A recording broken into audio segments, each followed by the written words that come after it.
ಕನ್ನಡಿಗರೇ, ಶಿವಣ್ಣ ಅಂದರೆ ಎಲ್ಲರಿಗೂ ಇಷ್ಟ. ಆದರೆ ಶಿವಣ್ಣನ ಕಷ್ಟದ ದಿನಗಳು ನೆನೆಸ್ಕೊಂಡ್ರೆ ಕೆಲವರಿಗೆ ಕಷ್ಟ.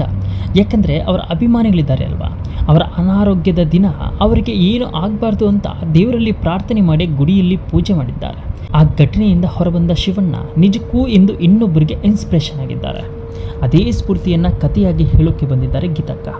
ಹೌದು, ಶಿವಣ್ಣನ ಅನಾರೋಗ್ಯದ ದಿನದ ಬಗ್ಗೆ, ಆ ಕರಾಳ ದಿನಗಳನ್ನು ಇಟ್ಕೊಂಡು ಆ ನೋವಿನಿಂದ ಶಿವಣ್ಣ ಹೇಗೆ ಗೆದ್ದು ಹೊರಬಂದರು, ಅವರಲ್ಲಿ ಆಗಿರುವ ಬದಲಾವಣೆಗಳಿದೆಯಲ್ಲ, ಆ ಬದಲಾವಣೆಗಳ ಶಕ್ತಿಯನ್ನೇ ಇವತ್ತು ನಿಮ್ಮ ಮುಂದೆ ಸರ್ವೇಯರ್ ಮೂಲಕ ಕಿರುಚಿತ್ರದಾಗಿ ತರಲು ಹೊರಟಿದ್ದಾರೆ.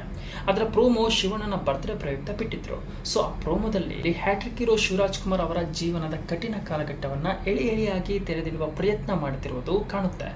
ಇನ್ನು ಶಿವಣ್ಣ ಆಸ್ಪತ್ರೆಯಲ್ಲಿ ಆ ಬಿಳಿ ಗೋಡೆಗಳ ನಡುವೆ ಅನುಭವಿಸಿದ ಸಂಕಟ ಮತ್ತು ಅದನ್ನು ಅವರು ಎದುರಿಸುವ ಧೈರ್ಯದ ಶಕ್ತಿ ಇನ್ನೊಬ್ಬರಿಗೆ ಸ್ಫೂರ್ತಿ ಕೊಡಬೇಕು ಅಂತ ಹೇಳಲು ಹೊರಟಿರುವ ಮಾದರಿ ತುಂಬಾನೇ ಇಷ್ಟ ಆಗುತ್ತೆ. ಆ ಪ್ರೋಮೋ ನೋಡಿದ್ಮೇಲೆ ಮಧು ಬಂಗಾರಪ್ಪ ಮತ್ತು ನಿವೇದಿತ ಶಿವರಾಜ್ ಕುಮಾರ್ ಅವರ ಮಾತುಗಳು ಕೂಡ ಸಾಕ್ಷ್ಯ ಚಿತ್ರದ ತೂಕವನ್ನು ಹೆಚ್ಚಿಸಿದೆ.